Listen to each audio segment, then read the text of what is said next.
IT বাড়ির পক্ষ থেকে আপনাদের সবাইকে স্বাগত জানাচ্ছি। আমি মোহাম্মদ আব্দুল কাদের। আজকের বাংলা ভিডিও টিউটোরিয়াল পর্বে গত পর্বে আমরা মার্জিন এবং প্যাডিং সম্পর্কে কিছু প্র্যাকটিক্যাল দেখেছি এবং বেসিক কিছু জেনেছি, এবং আমরা দেখেছি যে মার্জিন প্যাডিং মূলত চারভাবে দেওয়া যায়। আমরা যদি উপরের এলিমেন্টার মার্জিন প্যাডিং এবং নিচের এলিমেন্টার মার্জিন প্যাডিং দেখি, তাহলে দেখব যে আমরা যে কোনো এলিমেন্টকে চারদিক থেকে মার্জিন এবং প্যাডিং দিতে পারি। যেমন নিচের ডিভটাকে আমরা দেখুন মার্জিন টপ দিয়েছি, মার্জিন লেফট দিয়েছি।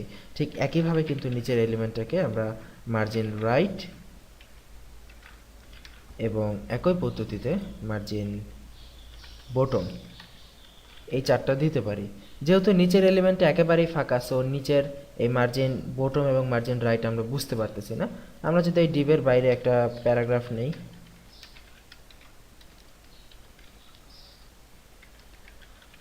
This is a simple paragraph, তাহলে আমরা বুঝতে পারবো যে প্যারাগ্রাফটার সাথে এটার একটু দূরত্ব আছে, মানে মার্জিন বটমটা কাজ করতেছে। আমরা যদি মার্জিন বটমটা এখান থেকে 50 পিক্সেল করে দেই, তাহলে দেখবো প্যারাগ্রাফটা 50 পিক্সেল দূরে সরে গেছে। সো এই হচ্ছে আসলে চারভাবে মার্জিন দেওয়ার system, top, left, right, bottom. ঠিক একই পদ্ধতিতে আপনি কিন্তু প্যাডিংও চারভাবেই দিতে পারবেন। যেমন আমরা যদি নিচের এলিমেন্টটাকে প্যাডিং দেই 25 পিক্সেল করে, যেমন ধরুন আমরা প্রথমে কি দিলাম, আমি একটু স্পেস দিয়ে দূরে সরিয়ে দিচ্ছি বোঝার জন্য, প্যাডিং টপ দিলাম 25 পিক্সেল, তাহলে কি হবে? সো তাহলে কিন্তু এটা উপর থেকে 25 পিক্সেল সরে যাবে। দেখুন এই ডিভের মধ্যকার এলিমেন্টগুলো উপর থেকে 25 পিক্সেল সরলো, কিন্তু আগের এলিমেন্টটাতে কি হয়েছিল যখন আমরা প্যাডিং দিয়েছিলাম, এটা কিন্তু শুধু ওপর থেকে সরে নাই, ওপর থেকে সরেছে, বাম থেকে সরেছে, নিচ থেকেও সরেছে, ডান থেকেও সরেছে। যখন আমরা শুধু প্যাডিং দিব বা শুধু মার্জিন দিব, তখন এটা চারদিক থেকেই সরে যাবে। আর যদি আমরা কোনো নির্দিষ্ট জিনিস আমরা সিলেক্ট করে দিই যে টপ নাকি লেফট নাকি বটম, তাহলে এটা শুধুমাত্র ওই দিক থেকে সরবে। ঠিক এমনভাবে আমরা যদি ওপরের নিচের এলিমেন্টটাকে আমরা যদি মার্জিন দেই, শুধু মার্জিন, মার্জিন যদি 50 পিক্সেল দেই, তাহলে দেখবো এটা চারপাশ থেকেই মার্জিন পেয়েছে 50 পিক্সেল। দেখুন চারদিক থেকে এটা 50 পিক্সেল মার্জিন হয়ে গেছে। ঠিক একইভাবে যদি আমরা শুধু প্যাডিং দেই 25 পিক্সেল, তাহলে দেখবো এটা চারদিক থেকেই 25 পিক্সেল প্যাডিং পেয়েছে। এই হচ্ছে আসলে শুধু মার্জিন এবং শুধু প্যাডিং। এখন এই মার্জিন এবং প্যাডিংকে আমরা আরও অন্যান্যভাবে ইউজ করতে পারি। যেমন ধরুন যে একই সাথে ওপরে নিচে এবং ডানে বামে দুইটা দুইটা করে। যেমন ধরুন আমরা যদি এখন প্যাডিং 20 পিক্সেল এবং 5 পিক্সেল দেই, তাহলে কি হবে বলুন তো? এইভাবে যদি আমরা দেই 20 পিক্সেল আর 5 পিক্সেল, তাহলে যদি এইভাবে দুইটা এলিমেন্ট যদি আমরা দেই 20 এবং 5, তাহলে প্রথমটা দ্বারা বোঝাবে ওপরে নিচে 20 পিক্সেল এবং দ্বিতীয়টা দ্বারা বোঝাবে ডানে বামে 5 পিক্সেল। আমরা যদি রিফ্রেশ করি, দেখুন ওপরে নিচে 20 পিক্সেল মার্জিন প্যাডিং পেয়েছে, যে ওপর থেকে 20, নিচ থেকে 20, কিন্তু ডানে বামে অনলি 5 পিক্সেল। এখন যদি ডানে বামে আমরা এটা 55 পিক্সেল করে দিই, তাহলে দেখবো ওপরে নিচে 20 ঠিকই আছে, কিন্তু ডানে এবং বামে 55 পিক্সেল প্যাডিং পেয়েছে। এটা হচ্ছে মার্জিন প্যাডিং প্রকাশ করার আরেকটা বৈশিষ্ট্য।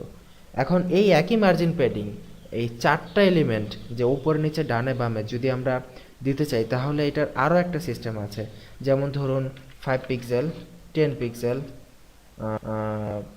15 পিক্সেল, 20 পিক্সেল, আমরা চারটা এলিমেন্ট এখানে লিখলাম, 5, 10, 15, 20। তাহলে কি হবে? তাহলে দেখুন চারদিক থেকে মার্জিন পাবে।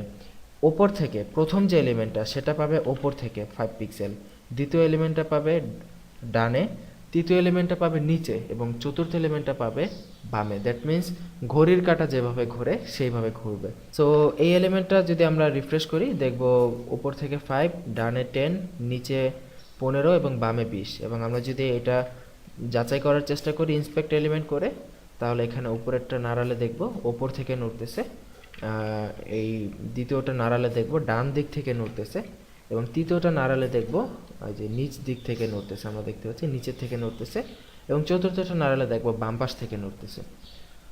সো এই হচ্ছে বিষয় যে আপনি কিভাবে মার্জিন প্যাডিং এই যাবতীয় বিষয়গুলো আপনি শর্টকাট পদ্ধতিতে, আমরা এর আগেও দেখেছি ফন্ট নিয়ে শর্টকাট কিভাবে করতে হয়, এইভাবে শর্টকাট পদ্ধতিতে আপনারা ইউজ করতে পারেন।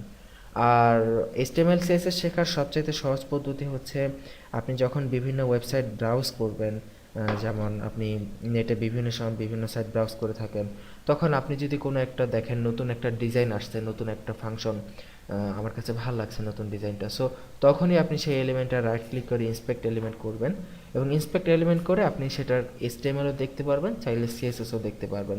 তো সেখান থেকে দেখে দেখে আপনি HTML CSS-এর নতুন নতুন বিষয়, নতুন টিপস, নতুন ডিজাইন সম্পর্কে জানতে পারবেন, এবং এই কাজটা কন্টিনিউয়াসলি করতে থাকবেন। যতদিন আপনি থাকবেন ততদিন এই কাজটা করবেন। আপনি যতই শেখেন না কেন, যতই যা করেন না কেন, আমি এখনও প্রতিদিন নতুন নতুন জিনিস শিখতে চাই, নতুন নতুন জিনিস সম্পর্কে জানি। ইভেন HTML-এরও অনেক কিছু আছে যেগুলা আমরা জানি না। ইভেন আমাদের দেশের অনেক বড় মাপের ডেভেলপার আছে, তারাও জানে না। দেখবেন যে যারা খুব বড় মাপের ডেভেলপার, তারা সবাই বলে যে আমরা এখনো আসলে কিছুই শিখি নাই, এবং কথাটা আসলেই ঠিক যে আমরা আসলে কিছুই শিখি নাই এখনো। শেখার অনেক কিছু আছে। ইভেন শুধুমাত্র HTML CSS-কে অনেকে অবজ্ঞা করে। অনেকে বলে থাকে যে HTML CSS এটা কী জিনিস, এটা শিখতে 2 দিন লাগে। কিন্তু আসলে জিনিসটা অনেকটাই সহজ, কিন্তু এর মধ্যে যে আরও কত কিছু আছে সেইটা 2 বছরও যদি আপনি শেখেন, দিন-রাত 24 ঘন্টা, তারপর আমার মনে হয় শেষ হবে না।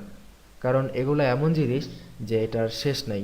আপনি যত শিখবেন তত আরও শিখতে পারবেন। তবে আমরা যদি 1 মাস ভালোভাবে ট্রাই করি, তাহলে আমরা কাজ করার লেভেলে যেতে পারবো, এবং এটা দিয়ে আমরা মোটামুটি যে কোনো ধরনের ওয়েবসাইট তৈরি করে দিতে পারবো। আশা করি সবাই বুঝতে পেরেছেন মেইন কনসেপ্ট, মার্জিন প্যাডিং শর্টকাটে কীভাবে ইউজ করতে হয়। আমরা নেক্সটের পর্বে আরও অন্যান্য বিষয় সম্পর্কে জানার চেষ্টা করব। তো সেটার আমন্ত্রণ জানিয়ে আজকের মতো এখানে বিদায় নিচ্ছি। আল্লাহ হাফিজ।